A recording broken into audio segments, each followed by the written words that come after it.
Pour ce nouvel épisode, vous avez plus que jamais été mitigé. Il faut dire que les deux choix semblaient alléchants.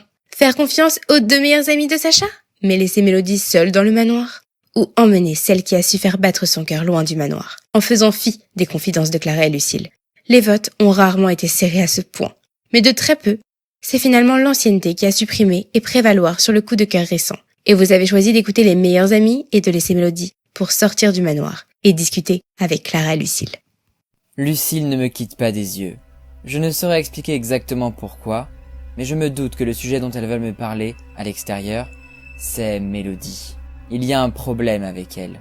C'est en tout cas ce que le regard appuyé et profondément sérieux de Lucille me laisse entendre. Je comprends soudain que ce n'est pas pour moi que Clara et Lucille prenaient des pincettes, mais pour elle, qui se tenait juste derrière nous et qui était susceptible de tout entendre de notre conversation. Elle est restée là, où je l'ai laissée, et serre contre son corps ses bras à la peau claire, tachetée de sang.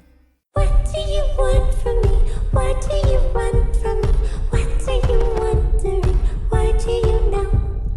Why are you scared to know? Je commence à avoir un pincement à la poitrine à mesure que je réfléchis à ce que veulent me dire mes amis.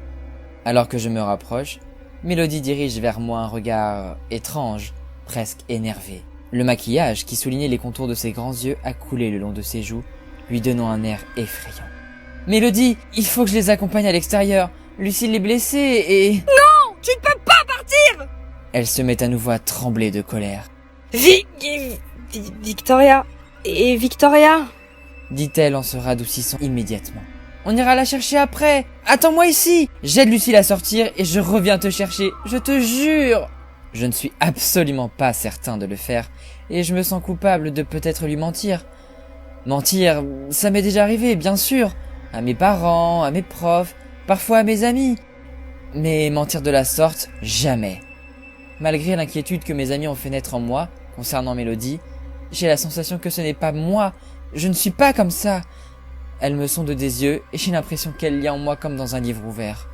Quelques larmes se mettent à couler sur ses joues, puis elle fronce les sourcils. Dans tous les recoins du manoir, des bruits se mettent soudain à retentir. Des dizaines et des dizaines de coups résonnent dans les étages, dans la cave, au plafond, sous nos pieds et même à l'intérieur des murs, partout.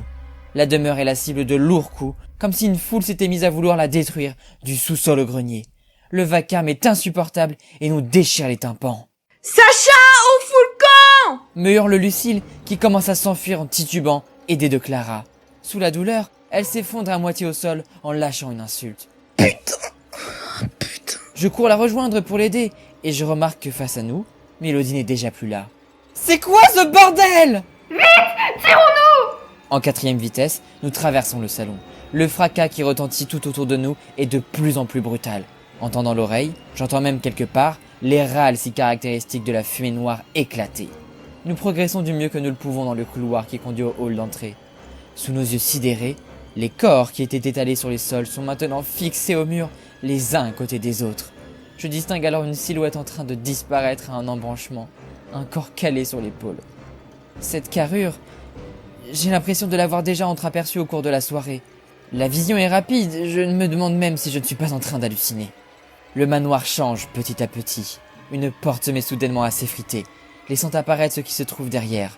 Les tableaux et les candélabres accrochés au mur tombent tout seuls à mesure que nous les dépassons. Sur tous les murs, enfin, dégoulinent des liquides ocre et marron. Le manoir se transforme en un mélange de ruines, de poussière et de rouille. Vous voyez ça? C'est la maison qui fait tout ça. Je crois... Je comprends rien. Grouillé! Derrière nous, à plusieurs mètres, une silhouette se tient, statique, et nous fixe. Mélo! Je remarque alors qu'elle tient dans ses mains un fusil, et nous vise. La balle fait éclater un pot de fleurs en faïence juste à côté de nous. Je ne cherche pas à réfléchir, et je porte presque Lucille, aidée par Clara. Sacha! La voix de Mélodie retentit à l'intérieur du manoir, couvrant les nombreux bruits de coups. Qu'est-ce qui se passe? Nous atteignons la porte d'entrée, toujours ouverte. Nous nous engouffrons dans la fraîcheur de l'extérieur. On pouvait rien te dire tant qu'elle était là. On savait pas ce qu'elle allait faire. Je suis sûre qu'elle nous aurait tous butés. Butés? Mais pourquoi? Qu'est-ce qui lui prend de nous tirer dessus? Elle a sûrement compris qu'on n'allait pas chercher Victoria, mais... Ça n'a rien à voir avec Victoria. C'est même pas la sœur de Victoria. Non. Reprend Lucille alors que nous dévalons les marches de l'entrée. Tout à l'heure, quand on était dans le jardin avec Clara, on est passé devant les tombes. Sur l'une d'elles, il y avait une photo. Celle de Mélodie. Son visage est resté gravé dans nos têtes et on l'a reconnue tout de suite. Mélodie Van Hackett. C'est elle. C'est la fille du baron sans tête. Mais n'importe quoi, ça va pas? Tu crois ça? Va vérifier toi-même si tu veux, hein. Mais il y a une photo sur une pierre tombale de 1904. Attends. Clara! T'as pris une photo quand Sacha nous a rejoints dans le jardin? Non mais, tu crois vraiment que c'est le moment? L'écho d'un coup de fusil se répercute dans le silence de cette campagne envahie par le brouillard. À moins d'un mètre de nous, le sifflement d'une balle explose. Nous continuons notre course en dépassant la fontaine centrale pour rejoindre la voiture. Mes mains se dirigent vers la poche de mon gilet rouge, mais il n'y a que mon téléphone. Ma sacoche! Je me rappelle l'avoir laissée dans la chambre de Mélodie à l'intérieur du manoir. Merde, non! Putain, j'ai pas mes clés! Nous nous stoppons net, tandis que l'horreur se dessine sur le visage de mes amis. En reprenant notre course, j'en profite pour lancer un regard en arrière. Sur le seuil, la silhouette de Mélodie est apparue, étrangement blanche, à la lueur de la lune qui s'élève dans le ciel. Ce qui m'avait tant séduit chez elle me pétrifie à présent, car malgré la distance et la pluie, elle a un aspect terrifiant. Son corps est devenu décharné et atrophié. C'est un cadavre qui s'est lancé à notre poursuite. Avec peine, nous dévalons la colline embrumée qui conduit au portail. En chemin, nous tombons sur de nouveaux corps qui gisent dans l'herbe humide. Ils sont anormalement rachitiques, comme s'ils étaient là depuis des semaines. Ce sont ceux que nous avons vus s'enfuir tout à l'heure. Les secours ne viendront pas. Il va falloir que nous trouvions un moyen de nous en sortir, seuls. Notre course est ponctuée par les coups de fusil que tire Mélodie dans notre dos. Chaque détonation me glace le sang, et je crains qu'elle ne soit la dernière, pour moi ou mes amis. Le portail apparaît devant nous. À notre grand soulagement, il est ouvert. Étonnamment, le brouillard se fait moins épais en dehors du domaine. Nous empruntons la route boueuse pour dépasser la grille métallique et ses décorations d'Halloween.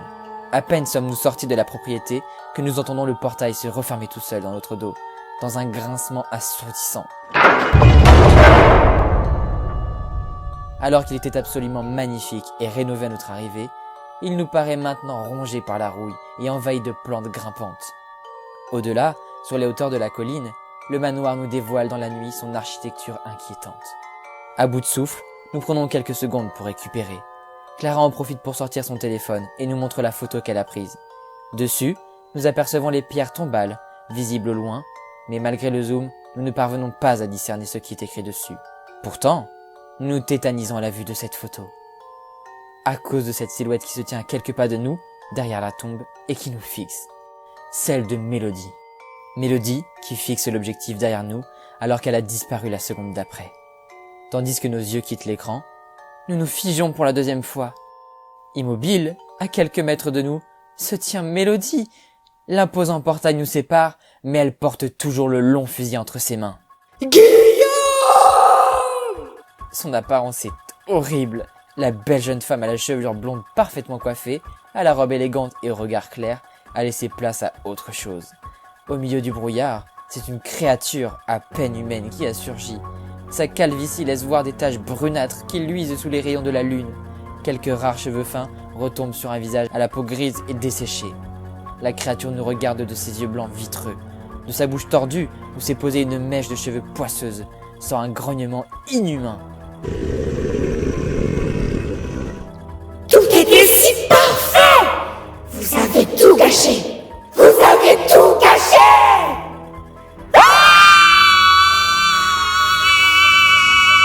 Sa voix stridente a résonné dans le silence. La chose qui se tient devant nous est emplie de colère, mais aussi de chagrin. Au bord de la panique, elle braque sur nous son fusil, nous empêchant de faire le moindre mouvement.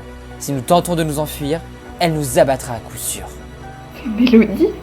Cette horreur! Ne partez pas! Ne partez pas! On sait ce que t'es. Pourquoi t'as fait tout ça? M'entends-je dire sans savoir comment j'ai réussi à articuler cette question. Je lui faisais confiance. Je ressentais quelque chose pour elle. Mes amis ont failli mourir à cause d'elle. J'aimerais bien comprendre. Il faut que je comprenne. Je voulais faire la fête. Avec Victoria, on a... Victoria? Qu'est-ce qu'elle vient faire là-dedans? Mélodie dirige son fusil contre Lucille et la transperce du regard, comme si elle n'acceptait de répondre qu'à mes questions. Son visage terrifiant se retourne immédiatement vers moi. Qu'est-ce que Victoria a à voir avec toi? C'est même pas ta sœur! Non, c'est vrai. Mais c'est plus facile de dire qu'elle l'était. Et oui, elle a rejoint le manoir. Elle fait partie des nôtres maintenant. Elle m'a écoutée. C'est elle qui m'a aidé à organiser la fête. On a répété pendant des heures pour qu'elle fasse comme si elle était ma sœur. Nous restons tous les trois scotchés face à ces révélations. Ah, attends, tu l'as tuée? J'ai rien fait. Rien du tout. C'est elle qui a choisi de rejoindre le manoir. Nous accusons le coup, laissant le silence s'installer. Puis Mélodie recommence à nous supplier. Il ne faut pas partir. Il ne faut pas partir. Ça devait pas se passer comme ça. Tout est gâché. Qu'est-ce qui devait pas se passer comme ça? La soirée, la fête. On avait tout calculé. Tout allait être vraiment bien. C'est mon père qui a tout gâché. Il a essayé de faire fuir tous les invités en se montrant. Du coup, j'ai été obligée d'intervenir. Il va me le payer, lui. Et vous deux aussi! Dit-elle en pointant mes amis avec le canon de son fusil. Si seulement la fumée vous avait pas loupé. Comment ça, la fumée? C'était toi? Bien sûr que c'était moi. C'est une créature bien pratique pour se débarrasser des gêneuses comme vous. Tu n'as pas répondu. Pourquoi t'as fait tout ça? Et pourquoi tu veux pas qu'on parte? Je me contrefiche de ces deux-là. Mais toi, je veux que tu restes. Mais qu'est-ce que tu me veux? Tu te rappelles de cette histoire? Celle que Victoria a racontée à propos du manoir. Nous acquiesçons tous les trois. Eh bien, elle était vraie. J'aimais Guillaume comme une folle. Il était mon unique raison de vivre. Et pourtant, le jour où on devait s'enfuir ensemble, il m'a abandonnée. Et il n'est pas venu. Ça m'a littéralement achevé. Mélodie tord son visage effrayant avec des expressions dégoûtées. Elle est terrifiante, pas seulement à cause de son apparence, mais aussi par son attitude. En un quart de seconde, elle semble capable de changer d'humeur, passant de la colère à la tristesse. Lucille rompt le silence. Mais je comprends pas ce que Sacha vient faire là-dedans. Mais réfléchis. Cet été, j'ai vu sa photo sur le téléphone de Victoria et j'ai compris ce qu'était devenu Guillaume. Mais c'est quoi le rap? Ce sale lâche m'avait abandonné. Il était allé refaire sa vie ailleurs. Moi et mes amis nous regardons, perplexes. Et oui, je l'ai tout de suite su en te voyant. Tu es l'arrière petit-fils de Guillaume. Ça crève les yeux. Ça se voit à tes mimiques, ton sourire, tout. Tu es son portrait craché. Je ne crois pas un mot de ce qu'elle dit. Pourtant, elle a l'air sûre d'elle. Soit elle dit vrai, soit elle a complètement et définitivement perdu la tête. Si tu savais combien il m'a fait souffrir. Et d'ailleurs, toi aussi tu veux me faire souffrir. Tu ne veux pas rester avec moi. Qu'est-ce que je t'ai fait? Je ne suis pas assez bien pour toi, hein? C'est pour ça que tu veux t'enfuir. Toi aussi t'es un sale lâche. Tu devrais payer pour lui, pour vous deux. Payez! Le coup de fusil part à une vitesse fulgurante. Clara, Lucille et moi regardons médusés la balle traverser le grillage du portail. Car à peine l'a-t-elle franchi que sa course ralentit. À moins d'un mètre de nous, elle se transforme en une fine poussière et disparaît. Nous comprenons alors que tout ce qui appartient au manoir ne peut en sortir, y compris Mélodie. Un pas. Nous commençons à reculer tout en continuant d'observer cette chose qui se tord et tire frénétiquement les quelques cheveux qui lui restent. Un autre pas. Plus ces cris déchirent la nuit, plus nous reculons. Au bout de plusieurs mètres, nous arrivons enfin à tourner le dos pour avancer plus vite en direction de la route, dans l'espoir de trouver des secours, de l'aide, quelqu'un. Même si nous nous en sommes sortis, Ce que nous avons vécu ne nous quittera jamais vraiment.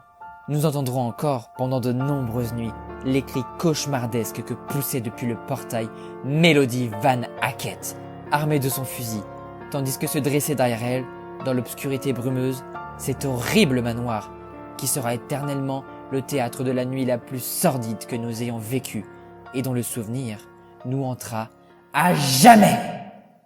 Vous venez de vivre l'une des histoires possibles dans le manoir d'Amarante, et l'une des fins les plus heureuses. Félicitations! Vous pouvez toujours vous procurer les livres et essayer d'en vivre une nouvelle en recommençant depuis le début. Peut-être percerez-vous tous les secrets de cet endroit maudit.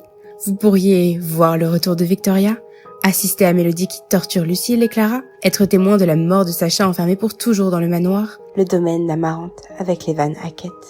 Il s'agit là en effet de la meilleure fin possible, d'ailleurs la seule vraiment positive. Je suis très fière de vous, et je ne regrette pas de vous avoir laissé cette seconde chance il y a quelques épisodes. Bravo!